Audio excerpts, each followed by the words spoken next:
사랑하는 성도 여러분, 지난 주 중에 우리 매일 성경 본문이 바뀌었습니다. 사사기를 오랫동안 묵상을 해오다가 뭘로 바뀌었죠? 예, 알고도 계시군요. 호세아서로 바뀌었어요.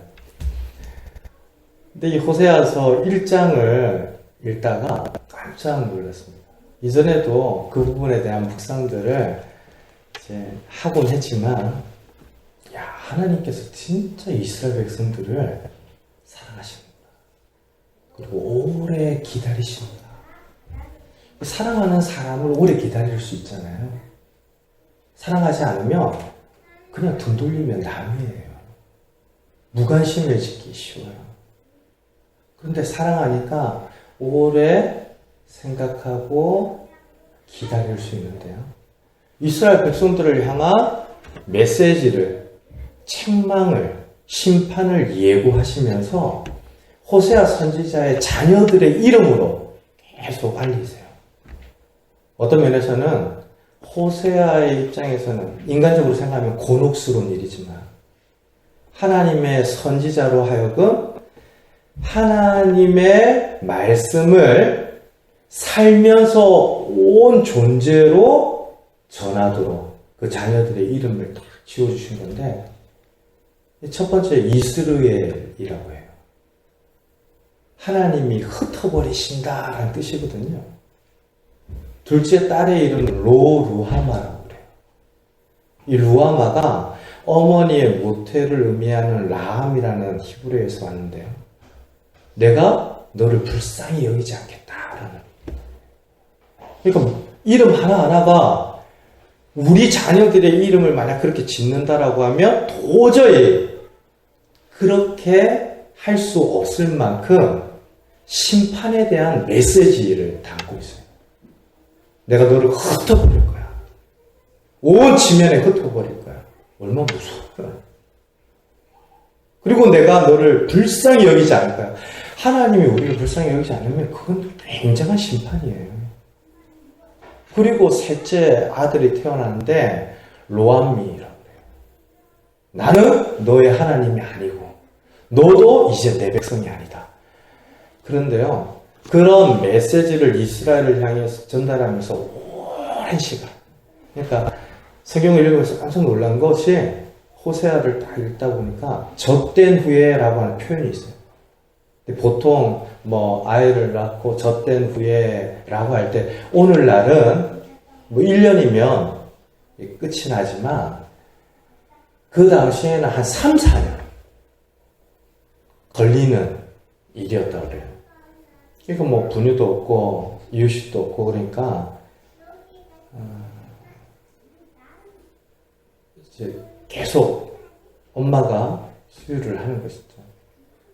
근데 그 세 자녀를 그런 식으로 낳아서 이름을 지어 이스라엘 백성들 가운데 정말 선지자가 저럴 수 있을까 싶은 이상한 가정을 섬기며 살도록 하는 그 호세아 앞부분을 말씀 보면서 하나님 진짜 사랑하신다.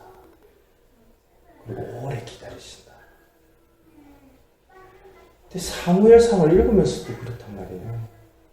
우리는 사울을 단편적으로 생각하기가 쉬운데 하나님의 경고, 하나님의 책망을 들었던 블레셋과의 전쟁에서 최종적인 심판에 대한 메시지를 듣기까지 23년 이상의 시간이 걸렸어요. 그러니까 하나님께서 사울을 너 그러면 정말 아니야. 누가 너에게 왕을 허락한 거야? 누가 이스라엘 백성들을 다스리는 지도자로 세웠느냐? 얼마든지 하나님께서 책망하시며 심판하실 법도 한데요. 내가 너를 흩어버릴 거야. 내가 너를 불쌍히 여기지 않을 거야. 그렇게 책망과 심판과 경고의 메시지를 주시고도 20몇 년을 기다린 거예요. 그러다가 사울이 돌이키기를 바라면서 다시 아말렉과의 전쟁에서 하나님 말씀을 순종하도록 기회를 주시는데 사울은 하나님 버립니다. 우리 아까 찬송 불렀잖아요. 어서 돌아오. 제가 주중에 말씀을 생각하다가 이 찬송이 계속 생각이 나서 개인적으로 여러 번 불렀어요. 하나님께 돌아오는 때는 늦은 법이 없어요. 하나님을 향하여 돌이키는 때는 그때가 최선이에요. 그러니까 미루고 다음으로 넘기고 늦추고 그건 굉장히 어리석은 일입니다. 그런 시간들이 길어지면서 사울도 결국에는 스스로의 파멸로 걸어 들어가고 하나님은 계속 기다리시며 외치시는데 야 어떻게 사울이 이렇게 끝까지 하나님을 외면하는 길로 가는가 깜짝 놀라게 되죠. 우리 사울의 이야기 들으면서 좀 많이 답답하지 않습니까? 저는 안타까워요. 이것이 오래전 사울의 이야기로 막 끝나야 할 터인데 오늘날 많은 사람들의 이야기로 이어지고 재생산되고 있다라는 점에서 안타까워요. 하나님과 가까우면 가까울수록 하나님 우리를 도우실 줄로 믿습니다.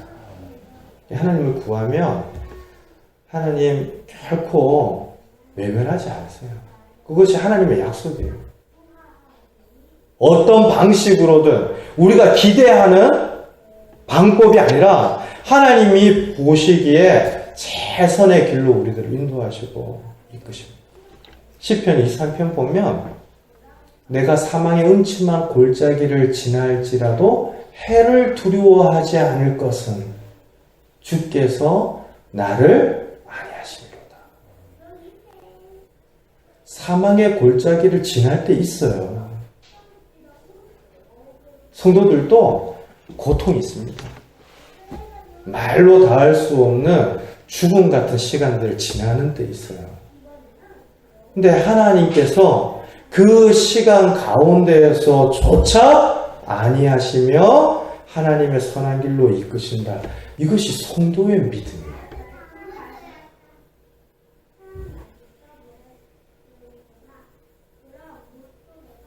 하나님께서 그런 인도와 섭리 안에 우리들을 붙든다.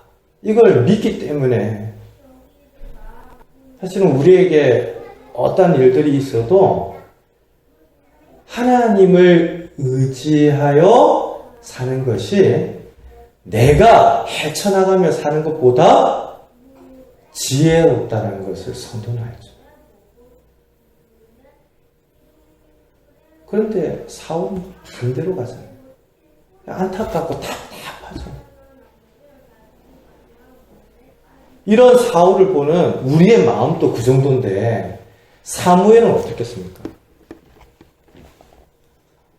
사무엘 선지자는 너무 깊은 슬픔 가운데 빠져 있어요. 오늘 우리가 읽었던 본문 16장 1절 한번 다시 보십시다. 같이 읽을까요? 여호와께서 사무엘에게 이르시되 내가 이미 사울을 버려 이스라엘 왕이 되지 못하게 할까? 언제까지 슬퍼하겠느냐? 예, 거기까지만 읽을게요. 여기에서 슬퍼한다라는 단어가요, 심히 애통해한다라는 의미예요. 우리 한글 번역에서는 이 슬픔의 크기를 짐작하기 어려운 표현이잖아요. 슬퍼한다. 근데 심히 애통해하고 아파하고 있어요. 우리가 하나님의 후회라고 하는 단어도 보면서 하나님께서도 고통스러워 하신다라고 말씀을 드렸잖아요. 그러니까 사울을 보면서 하나님도 고통스러워하고 사무엘도 너무 큰 괴로움에 빠져 있어요. 여러분들 믿었던 사람이 목석이 등을 돌리고 배신할 때 굉장히 실망스럽잖아요. 그리고 아프죠. 견딜 수 없을 만큼 고통스럽죠. 진짜 나랑 친구라고 생각했던 사람이 어느 극단적인 일 앞에서 오히려 나를 비난하는 사람으로 돌아설 때 완전히 그 마음은 말로 다 할 수가 없죠. 전 예전에 사역하는 중에 정말 충성스러운 일꾼들께 동력 많이 하면서 은혜를 받았거든요. 근데 진짜 동력하던 일꾼 중에 한 번은 이 공동체 전체가 힘들어할 만한 문제가 생겨 경우가 있어요. 그러니까 트러블 메이커는 아닌데 문제를 일으킨 거예요.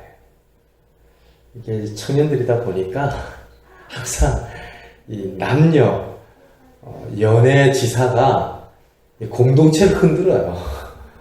그러니까 공동체 이렇게 커플로 잘 사귀고 있다가 새로운 누군가가 나타나서 한 사람이 변심을 했다 그러면 이게 뭐 그냥 뭐 큰 문제가 되죠.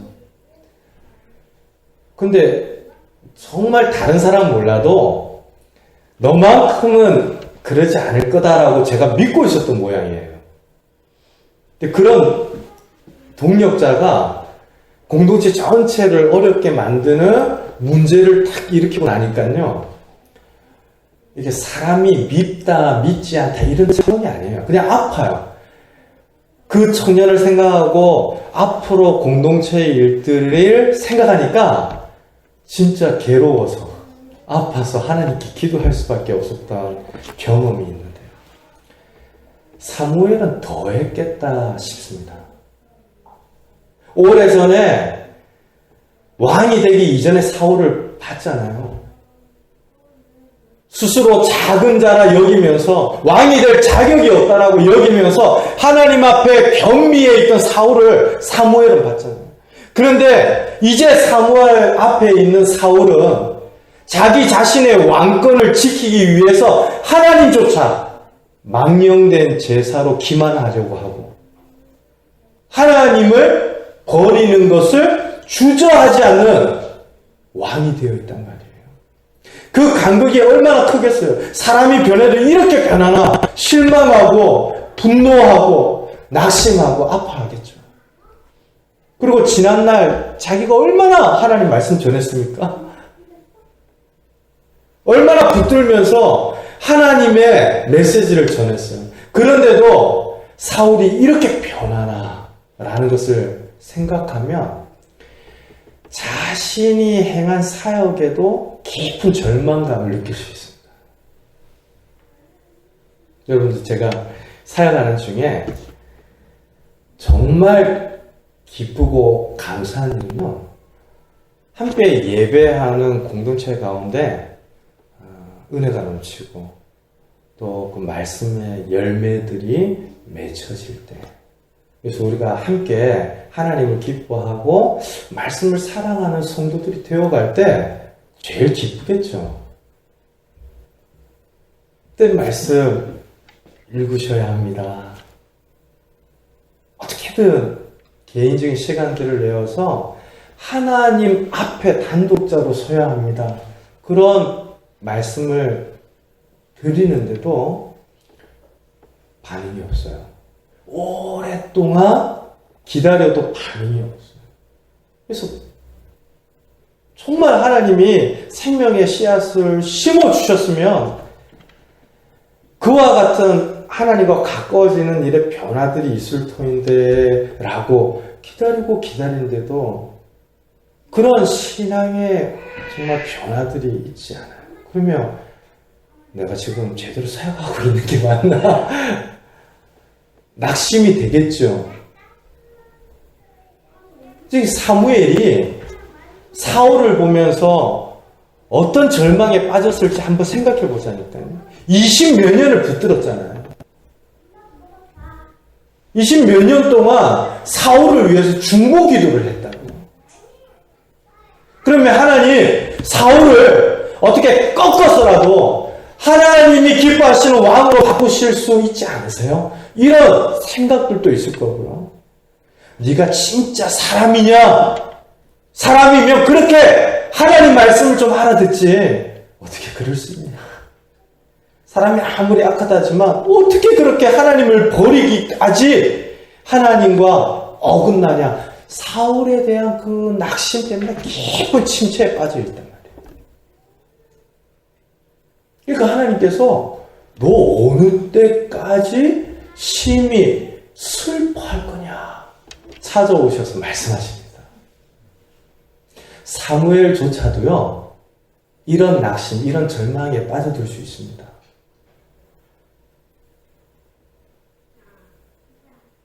갈멜산에서 850대 1의 싸움을 벌였다. 그래서 우상 숭배자들을 다 물리치면서 하나님의 영광을 드러내었던 엘리야도요, 그 승리 이후에 하나님을 대적하던 왕조, 아합 왕조가 바뀌어질 것이다 라고 기대를 했어요. 그런데 바뀌지는 않고 더 기세가 살아올라서 내일 이맘때쯤 너를 죽여버리겠다. 그 왕이 아니에요. 왕의 여자가 이세벨이 엘리야 선지자를 향해서 협박하듯이 말합니다. 그 이후에 엘리야 선지자가 로덴 나무 아래, 아시죠? 우리 보통 그 쉼터라든지 기도원 같은데 이름 보면 로덴 나무 아래 이런 이름을 가진 곳이 있어요. 근데 사실은 그 로덴 나무 아래가 굉장히 평화로운 곳이라고 느낄지 모르겠는데, 날 차라리 죽이십시오. 이렇게 하나님 앞에 간청했던 처절한 낙심과 절망의 이름이에요. 그러니까 나무 그늘 아래 시원하고 좋다 이런 거 생각하면 안 되고요. 내가 그렇게 기대했는데 바뀌질 않잖아요.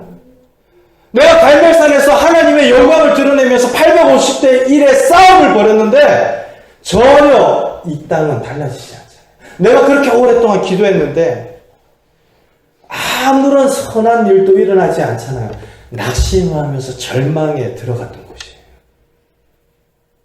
그러니까 사무엘 선지자도 그렇고 엘리야 선지자도 그런 일들이 있었다면 슈퍼맨이 아닌 이상 성도들은 어떻겠습니까? 아무런 낙심이나 절망을 느끼지 않는 사람들을 성도라고 말하는 거 아니에요.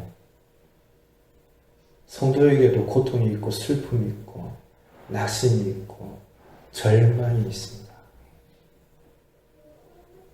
그건 너무나 당연한 거예요. 근데 그럴 때 하나님께서 사무엘을 찾아와 말씀하시듯이 우리들에게도 말씀하시며 우리들을 일으키시죠. 지금 사무엘에게 새로운 사명을 주십니다. 이게 판이 다 끝났다라고 낙심하고 절망하는데 그렇지 않다는 거예요. 하나님께서는 앞서가시면서 그 다음의 일을 준비하셨다는 거예요. 우리는 늘 단편적인 일을 보면서 실망해요. 지금이 끝이다라고 생각하는 습성이 있습니다. 그도 그럴 것이 우리는 5분 뒤의 일을 모르잖아요. 내일의 일을 모르잖아요. 그러니까 당장 일어난 일이 내 인생의 전부인 것처럼 여긴다. 근데 하나님 언제나 앞서 가시며 예비하시는데 1절 우리 다시 한번 읽을까요? 여호와께서 사무엘에게 이르시되 내가 이미 사울을 버려 이스라엘 왕이 되지 못하게 하였거늘 내가 그를 위하여 언제까지 슬퍼하겠느냐. 너는 뿔에 기름을 채워가지고 가라. 내가 너를 베들레헴 사람 이새에게로 보내니 너는 내가 그의 아들 중에서 한 왕을 보았느니라 하시는지라. 베들레헴 이새라고 하는 이름을 주목해서 보세요. 하나님은 뭐하게 우리의 다음을 준비해 가시는 것이 아니라요. 하나님의 섭리 안에서 현명하게 준비해야 했습니다. 때로 막연하게 느껴져요. 왜냐면 누가 왕이 될지는 모르잖아요. 사무엘은 지금 하나님의 다음의 일을 듣지만 하나님 말씀하시는 대로 나아가면 그와 같이 예비된 일을 만나는 거예요. 언제 하나님께서 10년 뒤 이날 우리가 어떤 모양으로 있을지에 대해서 구체적으로 이야기해 주신 적 있으세요? 아니요. 하나님은 그런 방법으로 우리의 내일을 가르쳐 주시지 않습니다. 그리고 그렇게 우리의 내일을 준비하는 것이요, 우상 숭배와 다를 바 없다라고 이야기하세요. 하나님이 말씀하시는 지시와 명령과 인도를 따라서 날마다 매주마다 순종하며 가다 보면요, 우리 모든 성도 예수님 닮게 하실 줄로 믿습니다. 하나님 형상 닮아가며 이 땅에서 각자의 길들을 걸으며 하나님께 쓰임받는 충성스러운 일꾼 되게 하실 줄 믿어요. 그러니까 베들레헴 2세라고 딱 이렇게 정해주신 것 같이 이번 주에 내가 어디로 가면 아주 좋은 일이 있을 겁니다, 이렇게 말씀해 주십시오. 아니에요. 그렇게 말하는 것이 아니에요. 매주 우리에게 주시는 말씀들 따라서 한 걸음 한 걸음 가다 보면 하나님 뜻하신 일들을 이루어 가신다는 겁니다. 우리 이세라는 이름 깜짝 놀라지 않습니까?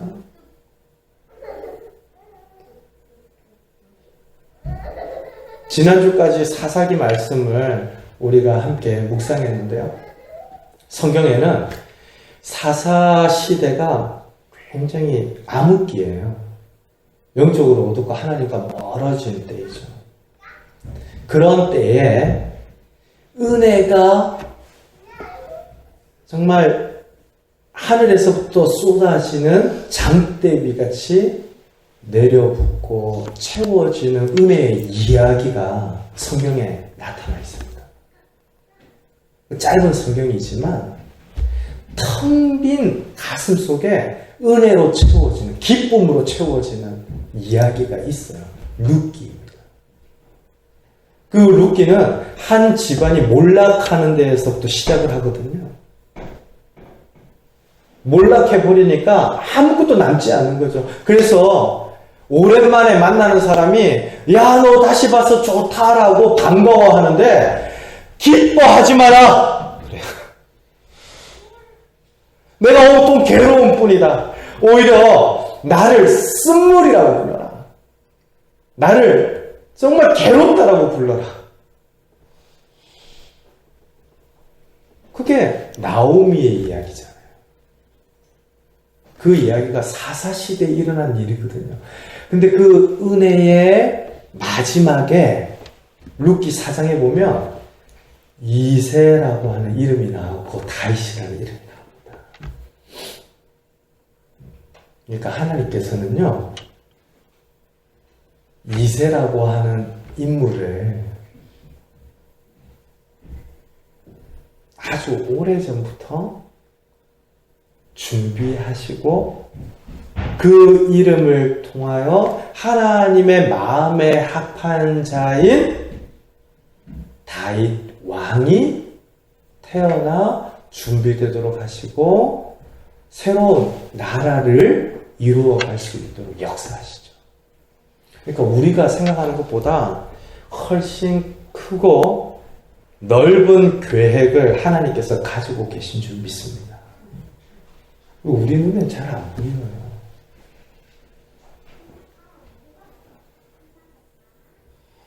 이 해변에 어떤 아이가 숟가락을 가지고 열심히 일을 하고 있어요. 근데 봤더니 너무 열심히 일을 하는데 땀 뻘뻘 흘리면서 숟가락으로 모래를 파서 자기 이쪽 편으로 자꾸 이렇게 모래를 푼단 말이죠. 넌 뭐하냐? 이 해변을 좀 옮기려고 그래요. 그 삽자루를 쥐어줘도 언제 그렇게 하겠어요? 종종 아이들에게는 그런 생각들 일어나요. 근데 우리들도 하나님을 이해하는 일에 있어서 그 크기와 깊이와 넓이 어떻겠습니까? 나는 하나님을 도저히 이해하지 못하겠습니다. 낙심할 일 아니에요. 맞아요. 그게 맞는 거잖아요. 지금 이 상황 도저히 받아들일 수 없습니다. 맞잖아요. 그게 맞는 거잖아요. 어떻게 내 지각으로, 내 형편에 대한 내 지식으로 하나님의 인도하심과 계획들을 다 이해할 수 있는 것처럼 할 수 있겠습니까? 지금 미세라는 이름이 그냥 갑자기 우리 가운데 나타난 게 아닙니다. 하나님은 오래전에 룻과 보아스의 만남을 통해서 하나님이 이스라엘을 구원하시는 그 구속의 역사들을 준비하고 예비하셨어요. 그러니까 우리보다 훨씬 앞서가시고 훨씬 더 많은 것들을 예비해 주시는 줄 믿습니다. 엘리야가 로덴 나무 아래서 낙심하고 절망했잖아요. 그래서 호렙산까지 거의 죽다시피 하면서 갔거든요. 근데 하나님께서 그곳에서 하나님이 예비하신 일들을 보여주십니다. 아합 왕조, 저 서슬프런 칼을 들고 나한테 반역하는 왕조가 영원할 것 같니? 아니야. 나는 아합 왕조를 무너뜨리는 예후라는 사람을 준비했고 하사엘이라는 사람을 준비했어. 엘리야야, 너가 혼자 남았다고 나한테 그렇게 고통스러워 항변하지만 아니야. 나는 7,000명의 신실한 믿음의 사람들을 남겨뒀어. 까만 밤하늘이라고 너 절망하지 마라. 이미 내가 이 시대를 변화시켜 갈 만한 하나님의 사람들을 준비했고 너 이후에 엘리사라고 하는 선지자가 나타나 갑절의 영감을 가지고 이스라엘을 이끌어갈 거야. 그러면서 엘리야를 회복시키세요. 엘리야가 안 거죠. 그렇구나. 나는 열심히 일해서 뭔가 달라질 것 같았는데 이 달라지지 않은 것 때문에 낙심하고 절망하는데 그게 아니었구나. 하나님은 훨씬 더 많은 것을 준비하십니다. 사무엘 돌려요. 그래서 사무엘에게 왕을 세우기 위하여 뿔에 기름을 채워 가지고 가라 말씀하시는데요. 저는 이 예배의 시간 하나님의 말씀을 들을 때마다 뿔에 기름을 채워 가는 것 같은 은혜가 우리 성도들의 생각과 마음 가운데에도 허락되어지기를 간절히 바랍니다. 그래서 슬픔을 가지고 왔다가 소망을 얻고 가고요. 낙심과 절망 중에 깊은 침체에 빠져 있다가 하나님이 예비하신 일들에 대한 기대와 소망을 가지고 우리 삶으로 돌아가는 은혜가 있기를 바라는 것이죠.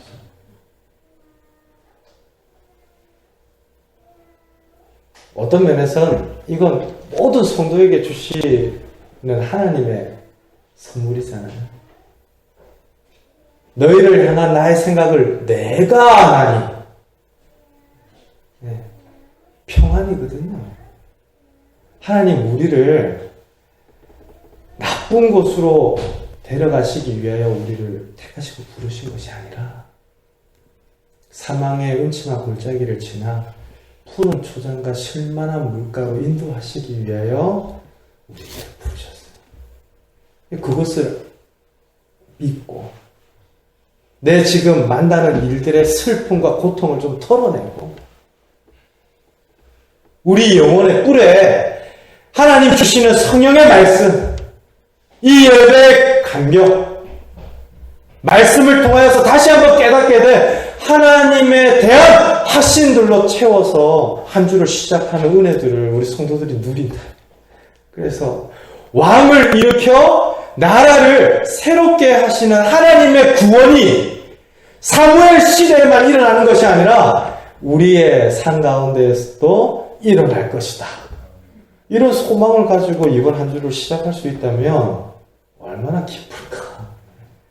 그런 은혜를 우리 그 사랑 교회 성도들이 누리자는 거지.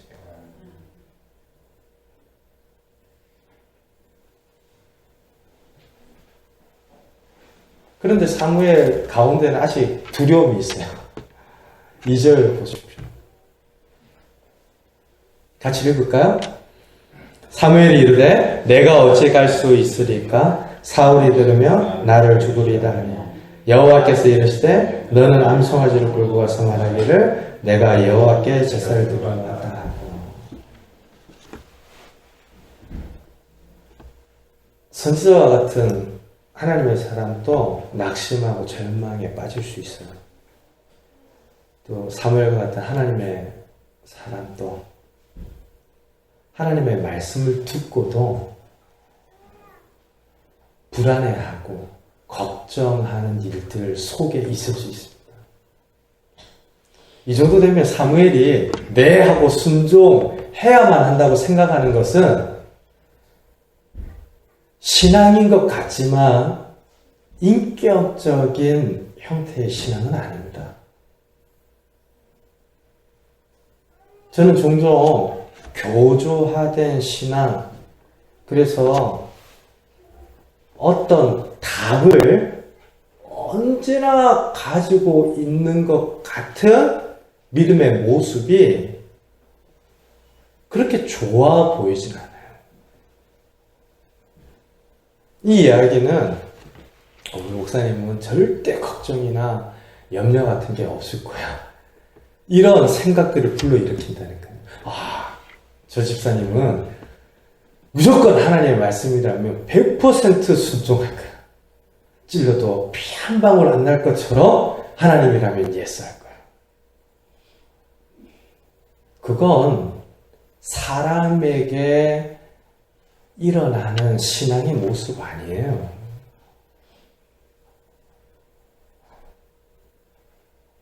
어떤 목사님도 어떤 장로님도 하나님 말씀에 늘 정직하게 서야 한다는 것은요, 우리는 하나님과 무관한 그 자체로 온전하지 않습니다. 그러니까 오랜 시간 마라톤 경주와 같이 한 길을 잘 달려오신 분들도요, 마지막에 보니까 하나님 영광이 아니라 자기 영광을 돌리니까 하면 얼마나 큰 일들을 감당해 오셨는데 그 큰 일들만큼이나 엄청난 그림자를 교회와 믿는 사람들에게 남겨놓는 그런 안타까운 일들이 일어나요. 그러니까 사람은 하나님 앞에 서는 그날까지 하나님과 무관한 어떤 형태로 완전하다 있을 수 없습니다. 그러니까 불안한 일도 있고 두려워하는 일도 생겨요. 우리 믿는 성도들에게도 두려워하는 일들 있잖아요. 아무 걱정 근심 없습니다. 이런 성도 없잖아요. 그게 없는 것처럼 감추는 게 더 이상한 거죠. 그런 걱정과 현실에 대한 염려들이 있는데 그거 아무것도 아닌 것처럼 뒤로 숨겨놓는 것이 외식이에요.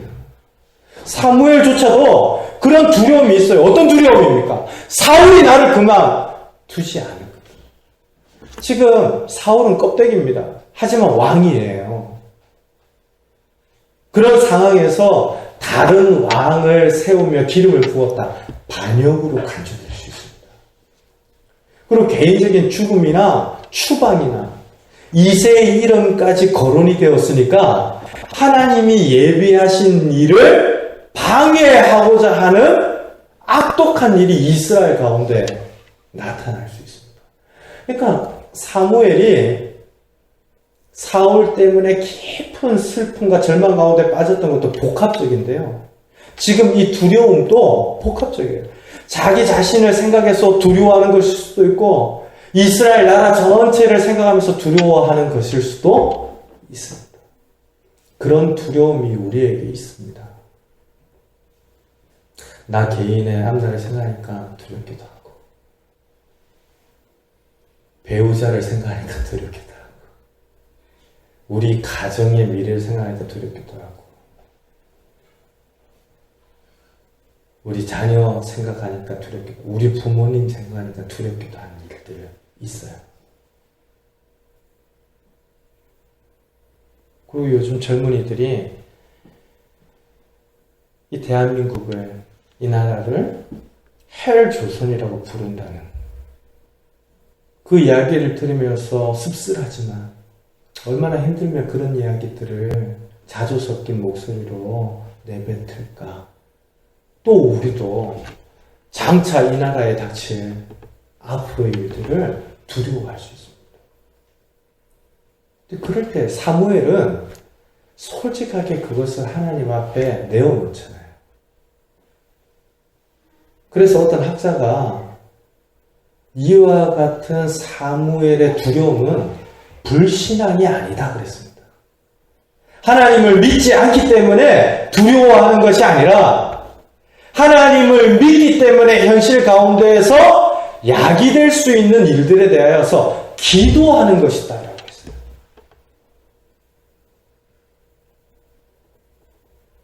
저도 걱정하고 두려워하는 일들이 불신앙이다 그러면 우리 성도들 중에 불신앙을 경험하지 않는 사람들이 누가 있겠습니까? 아니요. 성도가 두려워하는 거 당연한 일입니다. 근데 그럴 때 사무엘은 그 두려움조차도 하나님 앞에 끄집어내요. 그랬더니 하나님께서 사무엘을 책망하시지 않고 보다 더 지혜로운 방법을 가르쳐 주시는데요. 2절 다시 한번 읽을까요? 사무엘이 이르되 내가 어찌할 수 있으리까? 사울이 들으면 나를 죽이리까 하니 여호와께서 이르시되 너는 암송아지를 끌고 가서 말하기를 내가 여호와께 제사를 드리러 왔다 하고 그곳에 가서 제사를 인도하라. 그 당시에 실로에 있던 중앙 성소가 제 기능을 발휘하지 못했어요. 그래서 하나님의 사람 선지자였던 사무엘이 곳곳을 다니면서 백성들을 말씀으로 치리하고 가르치고 그래서 사사시대의 마지막 사사였잖아요. 왕이 세워져서 이제 정치, 행정적인 일들은 사울에게로 넘어갔지만 종교적인, 영적인 일들에 관해서는 여전히 사무엘에게 포커스가 맞춰져 있었어요. 그러니까 부산에 가서 예배를 인도하겠다. 가능한 일이에요. 대구에 가서 예배를 인도하겠다. 가능한 일이었습니다. 그래서 암컷을 제물로 드리는 제사라는 것을 봐서 화목제인데요. 모든 성도들과 더불어 모든 그 지역의 백성들과 더불어 제사를 드릴 수 있는 자격이 권한이 사무엘에게 있었고요. 그러니 사무엘이 베들레헴에 가서 제사하는 일은 누가 봐도 당연한 일이었습니다. 하나님께서 보다 더 지혜로운 방법으로 사무엘 속에 있는 두려움이 사라지도록 이끌어 주십니다. 저는 주중에 개인적으로 이런 싸움들 경험하곤 하는데요. 내 안에 어떤 걱정이나 두려움들 일어날 때 있잖아요. 하나님의 말씀 곰곰이 생각하다 보면 그렇지. 내가 언제 그렇게 걱정해서 더 잘 되거나 안 된 일이 있었다라고 할 수 있나? 어찌 보면 하나님 늘 이렇게 인도해 가셨어요. 그러니까 그래 내가 이렇게 걱정하기보다 하나님께 더 맡기자. 하나님 신뢰하자. 이런 싸움들 계속해서 경험하는데 성도도 마찬가지죠.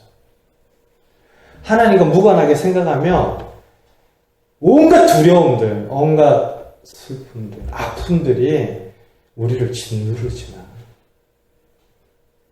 그때마다 하나님 앞에 엎드리고 하나님 의지하면 하나님보다 더 지혜로운 길로 우리를 인도해 주세요.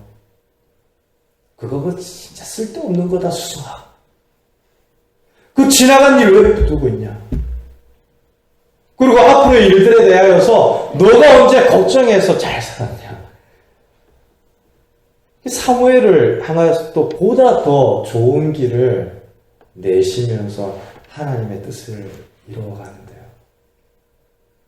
정작 기름을 붓기 위해서, 새로운 왕을 일으키기 위해서 갔더니 그 성읍의 장로들이 두려웠답니다. 선지자가 왔으니까 이거 무슨 일인가 긴장을 한 것이죠. 그런데 그들을 향하여서 평안을 위함이다. 평강을 위함이다. 라고 선언합니다. 사랑하는 성도 여러분, 하나님과 만난다는 것, 하나님의 말씀을 듣는다는 것, 하나님을 예배한다는 것은 더 깊은 슬픔, 더 걷잡을 수 없는 두려움으로 빠져드는 것이 아니고요.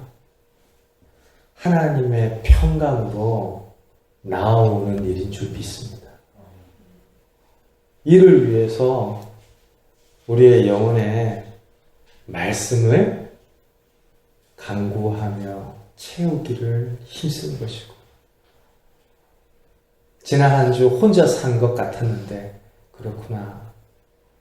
또다시 주일 예배, 또 예배를 통해서 내 삶의 주인이 하나님이신 것을 알고 하나님이 이끌어 주신다는 것을 믿으며 살아갈 수 있도록 도우시는구나. 이 싸움들을 통해서 우리의 두려움이 하나님이 지키시고 인도하신다는 평강으로 바뀌어지도록 예배하는 거죠. 지금 하나님 하시는 얼마나 놀라운 일들입니까? 사무엘은 장차 일어날 일들에 슬퍼하고 아파하고 두려워할 수밖에 없었어요. 그런데 하나님은 그 두려움을 사라지게 하시고 하나님 예비하신 일을 가르치시며 사무엘로 하여금 준비하게 하십니다. 백성들조차도 두려워해요. 선지자가 왔는데 이게 무슨 일인가? 아니라는 거예요. 이 베들레헴에서 한 왕이 세워질 터인데 하나님이 이 나라를 새롭게 하시는 평강이 성취되어질 것이다. 사무엘 선지자가 백성들을 그렇게 격려하죠. 우리를 향하신 하나님의 위로, 우리에게 주신 하나님의 소망 깊이 생각하고 그 하나님의 말씀과 하나님을 향한 소망으로 우리 뿔에 가득 채워서 또 하나님 보내시는 우리 가정, 우리 삶의 자리, 우리가 기도하고 있는 일들 속으로 담대하게 믿음으로 한 걸음을 시작하는 우리 그 사랑 교회와 또 기쁨과 감사로 만나기까지 믿음 안에서 승리해 나가는 우리 성도님들 한 분 한 분 되시기를 주님의 이름으로 축원드립니다. 우리 같이 한번 기도하겠습니다.